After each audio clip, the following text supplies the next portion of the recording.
So I get having this problem when I select the broadcast. It says 423 error.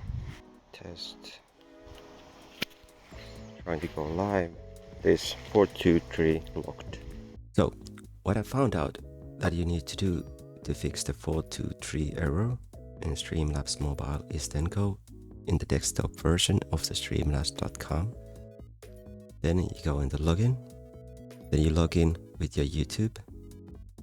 Then you just this, and then you give here, actually there's this that you give all the, then you accept all the boxes what you see. Actually I already gave the services to it. You continue, and when you get here inside this, that you have give all the access to Streamlabs in the desktop, then it should remove the error in your mobile version when you log in with your YouTube credentials into the mobile app. Anyway, I tested it quickly, and now after this I made this change. It started working without the error. Please test it out if you have any issues with this error in your mobile version, and let me know if it helped.